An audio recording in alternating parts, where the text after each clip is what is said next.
बहन की सरकार रही हो या बुआ और बबुआ की सरकार, 3 से 4 घंटे बिजली बामुश्किल मिलती थी। यानी 100 साल के बाद चौथी पांचवी पीढ़ी जब आएगी, नगर निगम का एक भव्य भवन लोगों को आकर्षित करेगा। याद करिए, आज से 25 साल 20 साल 25 साल पहले गोरखपुर में माफियागिरी और बदहाली गोरखपुर की पहचान बन गई थी। भाई बहन की सरकार रही हो या बुआ और बबुआ की सरकार, 3 से 4 घंटे बिजली बामुश्किल मिलती थी। आबादी कम थी, सफाई नहीं होती थी, दिन भर जाम लगा रहता था, अपराध चरम पर था और लोग अपनी पहचान छुपाते थे। गोरखपुर से नहीं बोलना है, उत्तर प्रदेश के बाहर जाते हुए उत्तर प्रदेश का नाम नहीं लेना है। भाइयों बहनों, आज क्या नहीं है गोरखपुर में? अगर आप देखेंगे इसे, आप आज के दिन पर गोरखपुर को उत्तर प्रदेश के नॉलेज सिटी के रूप में भी जान सकते हैं, मेडिसिन की सिटी के रूप में भी इसकी पहचान करा सकते हैं, बिजनेस सिटी के रूप में भी गोरखपुर को आप कह सकते हैं, इंडस्ट्रियल सिटी के रूप में भी गोरखपुर है। और जब रवि किशन जी और संजय निषाद जी की फिल्में एक साथ बनेगी रामगढ़ ताल में, तो इसको आप फिल्म सिटी भी कह सकते हैं। 22,344 केवल नगर निगम में दिए हैं और बाकी अन्य निकायों में 17,249 आवास उपलब्ध करवाए हैं। आप सोचिए, गरीबों को कभी आवास मिल पाता था? आज मिल रहा है। स्ट्रीट वेंडर को 22,571 को पीएम स्वनिधि योजना के साथ जोड़ा गया है। वृद्धावस्था पेंशन, दिव्यांगजन पेंशन और निराश्रित महिला पेंशन, यह लगभग 1,11,000 परिवारों को 12,000 रुपए सालाना पेंशन की सुविधा उपलब्ध करवा रहे हैं। और साथ साथ यहां पर मुख्यमंत्री नगर सृजन योजना में नगर निगम का विस्तार हुआ है, 3 नगर पंचायतों का सृजन हुआ है, 5 नगर पंचायतों का सीमा विस्तार का कार्य भी हुआ है। सीवर लाइन बिछाने और पेयजल के लिए 519 करोड़ रुपए की परियोजना गोरखपुर के लिए स्वीकृत हुई है। कान्हा गौशाला का निर्माण भी हुआ है और साथ साथ अन्य तमाम कार्य यहां के लिए, गोरखपुर के लिए स्वीकृत किए गए हैं। भाइयों बहनों, मैं आप सबसे अपील करूंगा, नगर निगम के साथ साथ गोरखपुर के सभी नगर पंचायतों में भी भारतीय जनता पार्टी के प्रत्याशी जीते, इसके लिए भी मैं पूरे गोरखपुर जनपद वासियों से भी अपील करूंगा, क्योंकि विकास तभी हो पाएगा। कोई निर्दल जीत जाएगा, क्या मतलब उसका? कोई जिस पार्टी की राज्य में सरकार नहीं और केंद्र में सरकार नहीं, नगर निकाय में जीत के कर भी क्या लेगा? कुछ नहीं कर पाएगा।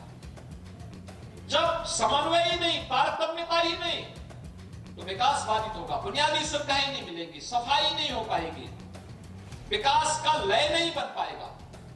और इसलिए विकास की लय बनाने के लिए आवश्यक है भारतीय जनता पार्टी का बोर्ड गोरखपुर नगर निगम के साथ साथ सभी नगर पंचायतों में बने। इसके लिए हम सब प्राण से जुटे। 4 मई को भारी बहुमत से डॉक्टर मंगलेश श्रीवास्तव जी को महापौर पद के लिए और सभी पार्षदों को उनके वार्ड से विजयी बनाने की अपील आप सबसे करने के लिए आज मैं विशेष रूप से यहां पर आया हूं। आप सभी सहमत हैं? जिताएंगे डॉक्टर मंगलेश श्रीवास्तव जी को। और ये जो हमारे पार्षद पद के प्रत्याशी हैं, पार्षद पद के प्रत्याशी भी सब खड़े हो जाए भैया, अपने अपनी जगह खड़े हो जाए। उनसे मुझे लगता है रवि किशन जी को, किसी और को भयभीत होने की आवश्यकता नहीं। वहां तो शहर को सजाने संवारने में लगेंगे और इसलिए मैं आप सबसे कहने के लिए आया हूं, आप डॉक्टर मंगलेश श्रीवास्तव जी को चुनाव जिताएंगे, कोई संदेह नहीं, लेकिन उनके साथ फुल मेजोरिटी का बोर्ड बनना चाहिए। ऐसा ना हो, इससे पहले आप महापौर जिताते थे, फुल मेजोरिटी का बोर्ड न बनने के कारण उनको अपनी ज्यादा ताकत सेटिंग गेटिंग में ही लगानी पड़ती थी, लेकिन अब ऐसी स्थिति ना आने पाए।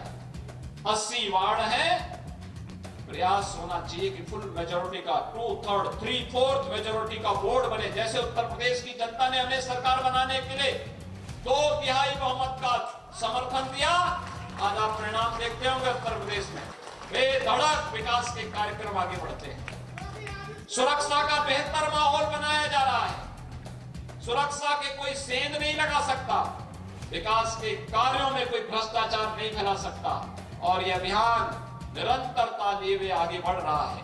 और इस दृष्टि से आज मैं आप सबसे अपील करने के लिए आया हूं, विशेष रूप से अपील करने के लिए आया हूं कि परसों जब 4 तारीख को मतदान होगा, प्रातः काल से ही अभी से लग जाए, एक एक मोहल्ले में, एक एक वार्ड में, एक एक बूथ को छान करके और एक एक बूथ से मतदान करने के लिए लोगों को मतदान केंद्र तक लेके जाना। इंतजार नहीं करना है कि जब ठंड हो जाएगा तब जाऊंगा या जब थोड़ी धूप आ जाएगी तब जाऊंगा, ऐसा नहीं। जैसे मतदान शुरू हो, लाइन लगा करके मतदान करने के लिए जाना है। यह लोकतंत्र का उत्सव है और लोकतांत्रिक अधिकारों के साथ साथ लोकतांत्रिक कर्तव्यों को भी हमें समझना होगा, और तभी लोकतंत्र मजबूत भी होगा। और इसीलिए आप सबसे अपील करने के लिए आया हूं कि गोरखपुर आज अपनी इस पहचान के साथ आगे बढ़ रहा है। भाइयों बहनों, बहुत कुछ गोरखपुर में हुआ है। आपने गोरखपुर में देखा होगा कि गोरखपुर में हम लोगों ने प्रधानमंत्री आवास योजना में लगभग 40,000 गरीबों को एक एक आवास दिया है। 40,000, जिसमें टूरिज्म सिटी भी कह सकते हैं। भाइयों बहनों, हाई स्टैंडर्ड के 4 विश्वविद्यालय आज गोरखपुर में,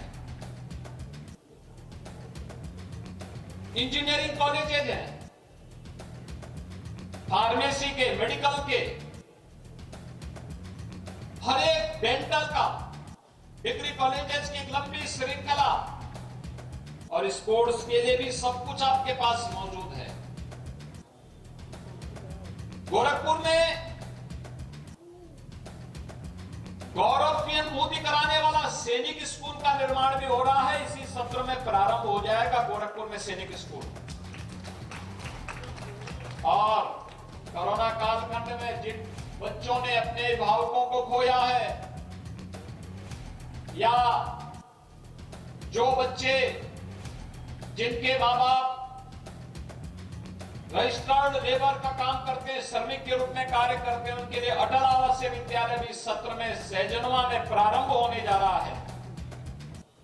होटल मैनेजमेंट इंस्टीट्यूट और वेटनरी कॉलेज के निर्माण की प्रक्रिया को भी आगे बढ़ाया गया है। याद करिए, आज से 7 वर्ष पहले गोरखपुर का बीआरडी मेडिकल कॉलेज स्वयं बीमार था। आज वहां पे सुपर स्पेशलिटी का ब्लॉक भी बंद करके और बीमार मेडिकल कॉलेज की सेहत को सुधार करके बेहतरीन स्वास्थ्य सुविधाओं के केंद्र के रूप में विकसित हुआ ही है।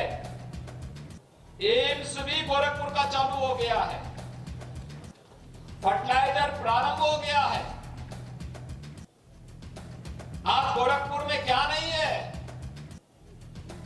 अब कोई बीमारी अज्ञात नहीं है। जो ज्ञात बीमारी थी एन्सेफेलाइटिस की, उसका भी समाधान कर दिया गया है। सब कुछ आपके पास है। गोरखपुर शहर में अब चौड़ी सड़कें हैं। अब गोरखपुर शहर जाम वाला शहर नहीं, गंदगी वाला शहर नहीं, जल जमाव वाला शहर नहीं, मच्छर वाला शहर भी नहीं और माफिया वाला शहर भी नहीं है। अब तो आपकी पहचान बदल गई है। यानी 100 साल के बाद चौथी 5वीं पीढ़ी जब आएगी नगर निगम का एक भव्य भवन लोगों को आकर्षित करेगा। भाइयों बहनों, ये सब इसलिए जिससे यह विकास दिखे, यहां की हम शहर की एक नई पहचान दे सके। प्रधानमंत्री जी ने दुनिया के अंदर भारत को पहचान दी। आज दुनिया में भारत का सम्मान है। उसी तर्ज पर हमें भी तो अनुकरण करना चाहिए कि हमारे शहर का सम्मान राज्य में हो, देश में हो। एक तरफ विकास के कार्य, हाईवे, रेलवे, एयरपोर्ट, 17 के पहले केवल एक फ्लाइट आती थी दिल्ली से, वहां भी कभी आती थी कभी नहीं आती थी। आज 14 फ्लाइट गोरखपुर के लिए चल रही है। यानी क्या कुछ नहीं है गोरखपुर में आज के दिन में, लेकिन इसको सजाने, संवारने और लंबे समय तक इसका लाभ गोरखपुर वासियों को प्राप्त हो, इसकी आवश्यकता, उसके लिए उस प्रकार के लोगों का चयन, उस प्रकार के लोगों का दायित्व देना, लगातार इसी के लिए प्रयास हो रहे हैं। और इसीलिए आज हम लोगों ने फिर से प्रदेश भर के चुनावों की प्रक्रिया को जोड़ते हुए आज मैं फिर आपके पास आया हूं। इस चुनाव का यह अंतिम सभा मेरी गोरखपुर महानगर की दिश से है, जिसमें हमारे महापौर पद के प्रत्याशी और सभी पार्षद पद के प्रत्याशी हैं। राप्ती नगर में तो पहले ही निर्विरोध पार्षद चुना गया है, लेकिन पार्षद चुने जाने का मतलब ये नहीं है कि वो महापौर के चुनाव में रुचि न ले। यानी उस वार्ड का तो 100% वोट भाजपा को पक्ष में आना चाहिए, यह वहां पर उस वार्ड में दिखना चाहिए। शेष अन्य जितने भी वार्ड हैं, 79 वार्ड, इन सभी वार्डों में हमें पूरी तत्परता के साथ लग करके, मौसम ठंड गर्म हो सकता है, उसकी चिंता किए बगैर अपने लोकतंत्र की ताकत का एहसास कराना और उसका एहसास कराते हुए महापौर पद के प्रत्याशी तो भारी बहुमत से विजयी बने ही, और घबराने की आवश्यकता नहीं है। डॉक्टर मंगलेश श्रीवास्तव शूटिंग करने नहीं जाएंगे, वो शहर की सफाई करने, शहर को सुरक्षित रखने में अपना योगदान। हम तो गोरखपुर सेफ सिटी है, स्मार्ट सिटी है। गोरखपुर का व्यापारी अब रंगदारी नहीं देखा है, बल्कि यहां पर स्ट्रीट वेंडर के लिए, पटरी व्यवसायी के लिए स्वनिधि योजना और हर व्यापारी के लिए व्यापारी कल्याण बोर्ड के उपाध्यक्ष यहाँ पे बैठे हैं पुष्पदंत जैन जी। जब भी चुनाव आते हैं बेचारे बीमार हो जाते हैं,